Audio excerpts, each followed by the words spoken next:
बिस्मिल्लाहिर्रहमानिर्रहीम। उम्मीद है आप खैरियत से होंगे। अच्छा, आज का जो हमारा लेसन है, उस लेसन के अंदर हम जो प्रीवियस हमने प्रोग्राम पढ़े थे उसके आगे हम कंटिन्यू करेंगे। तो इसमें जो सबसे पहला प्रोग्राम डिस्कस करेंगे वो 2.6 है और जो उसके बाद है वो 2.7 है। चैप्टर 2 के अंदर मैंने पहले से डिस्कस किया था आपसे कि चैप्टर 2 के अंदर स्टार्ट से लेकर एंड तक जो भी प्रोग्राम्स हैं, चाहे वो लूप के हैं, चाहे वो फंक्शन के हैं, चाहे वो ऊप के हैं, चाहे वो स्टेटमेंट्स के हैं, हम स्टार्ट से लेकर एंड तक पढ़ेंगे इंशाल्लाह। तो आज इस लेसन के अंदर हम 2.67 पढ़ेंगे, तो फिर हम फर्दर आगे भी हम इसमें डिस्कस करते रहेंगे साथ साथ। तो स्टार्ट करने से पहले अगर आपने चैनल को सब्सक्राइब नहीं किया हुआ तो जल्दी से सब्सक्राइब करें ताकि तमाम की तमाम वीडियोज़ अब तक पहुंच सकें। या आपने सब्सक्राइब किया हुआ है तो फिर आपने उन तमाम लोगों से या उन तमाम डिवाइसों से आपने सब्सक्राइब करवाना है, क्योंकि इससे मुझे फीडबैक मिलता है आपका। स्टार्ट करते हैं। प्रोग्राम नंबर 6 में कहता है कि आपने ऐसा प्रोग्राम बनाना है। देखिए, write a program that inputs 2 numbers, यानी कि ऐसा प्रोग्राम आपने बनाना है जिसमें आपने 2 नंबर्स को आपने लेना है, ऐसे इनपुट लेनी है आपने इन वेरिएबल्स, वेरिएबल के अंदर x और y। वेरिएबल का नेम क्या है? x और y है। इनके पहला वेरिएबल है x और सेकंड वेरिएबल है y। It adds numbers and display result. In 2 numbers के अंदर आपने इनपुट्स गेट करनी है पहले, ठीक है। फिर आपने उन 2 नंबर्स को आपने ऐड करना है, प्लस करना है, फिर उसका रिज़ल्ट आपने स्क्रीन पे डिस्प्ले करवाना है। पहला प्रोग्राम ये है। हमने प्रीवियस लेसन के अंदर पढ़ा था कि हमने प्रिंट फंक्शन के अंदर इनपुट्स, हम प्रिंट को कैसे इस्तेमाल करते हैं और इनपुट कैसे गेट करते हैं। तो ये वही फंक्शन है कि हमने इनपुट कैसे गेट करनी है। आपको पता है पाइथन के अंदर जो इनपुट का फंक्शन है ये स्ट्रिंग को ही सिर्फ गेट कर सकता है, ठीक है। मतलब अगर हम इसमें रियल नंबर्स को हम गेट कर रहे हैं, इनके पॉइंट्स के नंबर को, ये हम 5, 3, 7 जो इंट नंबर है हम उनको मतलब गेट कर रहे हैं, तो ये उनको डायरेक्ट गेट नहीं कर सकता, सिर्फ और सिर्फ स्ट्रिंग को गेट कर सकता है, ठीक है। चलो देखते हैं कि गेट कैसे करते हैं। हमने वेरिएबल के अंदर नंबर्स कैसे गेट करना है। देखें, हमारे पास जो x है, x एक वेरिएबल है, ठीक है। अब ये जो इक्वल से लेके यहाँ तक ये इनपुट का फंक्शन है, यहाँ से लेके यहाँ तक मैंने यहाँ पर लिखा इंट एक टाइप है, इसको हम बोलते हैं डेटा टाइप। यानी कि जो इनपुट का फंक्शन है, जो इस इनपुट के फंक्शन के चलने के बाद जो ये नंबर लेगा, ठीक है, वो एज ए स्ट्रिंग लेने के बाद फिर जो इंट है, ये फंक्शन उस स्ट्रिंग को लेने के बाद इंट टाइप में कन्वर्ट कर देगा, ठीक है। फॉर एग्जांपल, हमने यहाँ से नंबर देखें, हमने नंबर गेट जो लिए है हमने वो 10 लिया, यानी कि ये फंक्शन जब चलेगा तो कीबोर्ड से हम नंबर इंटर करेंगे, हम 10 इंटर कर रहे हैं तो वो एज ए स्ट्रिंग पास होगा यहाँ से, ठीक है। ये फंक्शन पहले गेट कर लेगा 10 को, फिर उसको इंट में क्या कर देगा, आगे कन्वर्ट कर देगा। कन्वर्ट करने के बाद फिर इसको इस x वेरिएबल के अंदर इसमें ऐड कर देगा, ठीक है। फिर जब ये इंट फंक्शन चलेगा तो उसके बाद इसके बाद हमने जो इनपुट गेट करनी है, कीबोर्ड से लिखनी है, वो ये इनपुट लेने के बाद ये function input function int type में कन्वर्ट करेगा, फिर y में उसको स्टोर कर देगा, ठीक है। अब इस इनपुट के अंदर डबल कोट्स के अंदर जो मैंने लिखा हुआ है inter first number, inter second number, ये एज इट इज़ आपकी आउटपुट में शो होगा, ठीक है। बेसिकली हम ये लिखते क्यों हैं हम लिखते इसलिए हैं ताकि हमें यहाँ पे कमेंट्स शो हो, पता लगे कि हमने इस टाइम क्या इंटर किया है और हमें क्या मिल रहा है, हम इस फंक्शन को इस्तेमाल करके क्या इंटर करें। देखिए ना, हमने लिखा हुआ है इंटर फर्स्ट नंबर, तो मतलब इस सेंटेंस को पढ़ने के बाद हमें पता लग रहा है, हम ये चीज़ देख रहे हैं कि हमने क्या इस टाइम गेट करना है, ठीक है। तो जो आपके पास ये ना ये साइन है, ये साइन ना बेसिकली, अगर इस साइन को हम यहाँ डिस्कस करें थोड़ा सा, मैंने आपको पहले बताया हुआ है कि ये साइन बेसिकली इसको हम बोलते हैं असाइनमेंट ऑपरेटर। ये आपके पास ये साइन है, इसको हम बोलते हैं इक्वल साइन, ठीक है। तो यहाँ से जो चीज़ हमने गेट करनी है वो x को मिल जाएगा, और जो इस फंक्शन को इस्तेमाल करके हमने जो चीज़ गेट करनी है वो y को मिल जाएगा, ठीक है।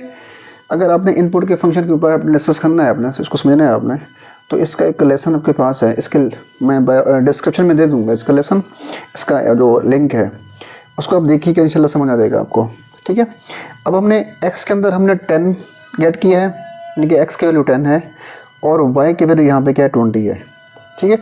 अब इस थर्ड लाइन में क्या कह रहा है देखें, x प्लस वाई, यानी कि जब आपके पास x की वैल्यू 10 है, ठीक है, प्लस 20, x प्लस 20 क्या हो जाएगा 20, 10 ये होगा 30, 30 किसको मिल जाएगा 30 मिलेगा इसको z को, ठीक है।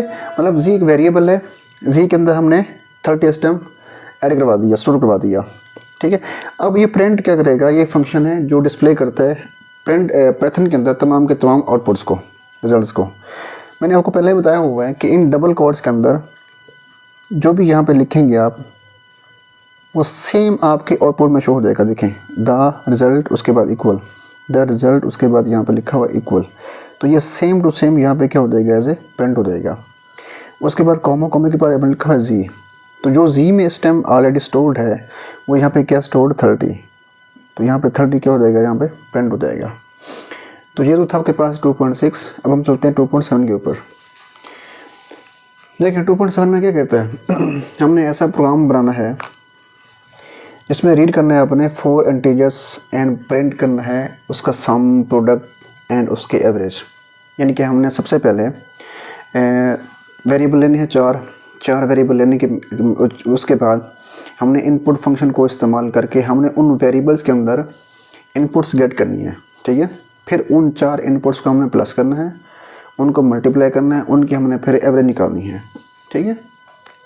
तो सबसे पहले मेरे पास वेरिएबल है a, ठीक है। इनपुट फंक्शन को इस्तेमाल करके हम जो चीज़ गेट कर रहे हैं वो इनपुट फंक्शन इस इंट में कन्वर्ट कर देगा और फिर स्टोर कर देगा a के अंदर। अब देखें इस फंक्शन में क्या लिखा हुआ है, इंटर फर्स्ट नंबर, तो यहाँ पर आउटपुट में यहाँ पर देखें इंटर फर्स्ट नंबर, ये आपके पास कमेंट शो हो गया।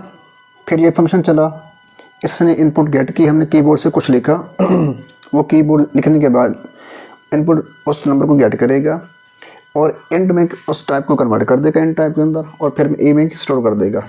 तो मतलब ए की वैल्यू स्ट्रीम क्या है 2 है। फिर इनपुट फंक्शन ये चलेगा, ठीक है, उसमें शो होगा इंटर सेकंड नंबर। यहाँ से जो हम चीज़ गेट करेंगे वो बी में क्या हो जाएगा, स्ट्रीम स्टोर हो जाएगा। फिर ये फंक्शन चलेगा, ये फंक्शन इनपुट, ठीक है, इसमें क्या होगा देखें इंटर थर्ड नंबर, यहाँ पे शो हो रहा है इंटर थर्ड नंबर। जो चीज़ हम यहाँ पे इस टाइम गेट करेंगे, ठीक है, वो इस टाइम सी वेरिएबल के अंदर क्या हो जाएगा, ऐड हो जाएगा। फिर ये फंक्शन जब चलेगा इसमें कमेंट्स शो होगा इंटर फोर्थ नंबर। इनपुट ने गेट किया, वो गेट क्या किया उसने 7 गेट करेगा और एंड में कन्वर्ट कर देगा उसको और डी में क्या कर देगा, स्टोर। यानी कि इस टाइम ए की वैल्यू है 2, बी की वैल्यू है 3, सी की वैल्यू है 5 और डी की वैल्यू क्या है, 7 है। अब देखें अब मेन काम क्या होगा, हमने 4 नंबर यहाँ से हमने गेट कर लिए, ठीक है। अब में क्या होगा, हमने एक वेरिएबल लिया हुआ है एस, यानी कि एस एक वेरिएबल है। इन 4 नंबर्स को, इन 4 वेरिएबल्स को हम आपस में प्लस करेंगे। यानी कि ए की वैल्यू स्ट्रीम क्या है, ए की वैल्यू स्ट्रीम 2 है, इसकी यहाँ पे 3 है, यहाँ पे इसकी 5 है और यहाँ पे क्या है 7। ये 2, 3, 5, 7 ये आपस में प्लस होंगी, तो इसका जो आंसर होगा वो किसको मिलेगा, वो एस को मिलेगा, ठीक है। अब इनको प्लस करें तो 17 बनता है, वो 17 किसको मिल गया, एस को मिल गया। यानी कि इस टाइम जो एस की वैल्यू है वो क्या है, 17 है, ठीक है। अब अपने प्रोडक्ट निकालना है, इनके इन चारों का हमने मल्टीप्लाई करना है। 2, 3, 5, 7 को मल्टीप्लाई करेंगे तो इसका आंसर किसको मिलेगा, पी में स्टोर हो जाएगा, पी वेरिएबल के अंदर। तो वो कितना आएगा, पी इज इक्वल टू, यहाँ पर लिखेंगे हम 210, ठीक हो गया। फिर हमने एवरेज निकालनी है मैथ में पढ़ा होगा हमने कि एवरेज कैसे निकालते हैं। जो हमने सम किया हुआ है उस सम को डिवाइड कर दें अपने नंबर्स के ऊपर, यानी कि लेंथ ऑफ नंबर्स के ऊपर। 1, 2, 3, 4 हमारे पास नंबर कितने हैं, 4, तो हमने 4.0 के ऊपर इसको डिवाइड कर दिया जो हमने प्लस किया हुआ है। तो इसको हम प्लस करने के बाद जो हमारे पास रिजल्ट आएगा वो आएगा 4.25। तो 4.25 किसको मिलेगा, इस वेरिएबल को, इसका नाम क्या है, एवरेज। यानी कि यहाँ पे आपके पास जो शो होगा इस वेरिएबल की वैल्यू AVG, उसकी वैल्यू क्या आएगी यहाँ पे 4.25, ये एवरेज की वैल्यू हो गई। फिर हमने इन 3 पैरामीटर को इस्तेमाल करके हमने S के अंदर जो वैल्यू स्टोर है 17, P में स्टोर है 2.210, एवरेज में स्टोर है, ये वैल्यू उसको हमने यहाँ पे प्रिंट करना है। पता है आपको कि हमने प्रिंट फंक्शन को इस्तेमाल क्यों करते हैं, क्योंकि हमने रिजल्ट को डिस्प्ले करवाना है। आपको फिर बता दूँ मैं आपको कि जो एस इक्वल के अंदर जो चीज़ लिखेंगे वो एज इट इज़ प्रिंट हो जाएगा। देखें एज इट इज़ यहाँ प्रिंट हो गया। फिर मैंने प्रोडक्ट इक्वल लिखा, प्रोडक्ट यहाँ प्रिंट हो गया। फिर हमने एवरेज इक्वल लिखा तो यहाँ पे एवरेज प्रिंट हो गया। ठीक है, अब एस की वैल्यू क्या है इस टाइम 17 यहाँ पे क्या हो गई, डिस्प्ले हो गई, मतलब रिजल्ट शो हो गया। पी में इस टाइम क्या है, ये वैल्यू स्टोर है, ये डिस्प्ले हो गया। एवरेज की वैल्यू क्या है 4.25, ये भी यहाँ पे क्या हो गया इस टाइम प्रिंट हो गया। तो ये तो थे हमारे पास आज के जो 2 प्रोग्राम्स इम्पोर्टेंट हैं। अगर आपने प्रोग्रामर बनना है, आपने कोडिंग करनी है आपने, ठीक है, तो इनको आपने लाजमी समझना है ताकि आपका कोई कंसेप्ट ऐसा हो जो मिस ना हो। तो इंशाल्लाह हम नेक्स्ट लेसन के अंदर जो नेक्स्ट लेसन बनाएंगे हम, वो होगा आपका 2.8 2.9, फिर हम फर्दर आगे चलते रहेंगे। मेरे साथ जुड़े रहिएगा, इंशाल्लाह आपको इसका बहुत फ़ायदा होगा, क्योंकि हमने इसके अंदर इस प्लेलिस्ट के अंदर आपकी पूरी जो कंप्यूटर्स की बुक है हम डिस्कस करेंगे। अगर आपका कोई कमेंट हो या आपने कुछ पूछना हो तो कमेंट्स कर सकते हैं आप। अगर आप कोई ऐसा लेसन, कोई ऐसा चैप्टर में कोई ऐसा टॉपिक्स जो आपको मुश्किल लग रहा हो, जो मैंने ना किया हो अब तक, हम करेंगे ऐसा ऐसा। तो अगर आप जल्दी चाहते हैं तो आप मुझे कमेंट्स में उसको आप बता सकते हैं। इंशाल्लाह मैं कोशिश करूँगा उस लेसन को पहले प्रोवाइड कर दूँ। मिलते हैं इंशाल्लाह अगले लेसन के अंदर। अल्लाह हाफ़िज़।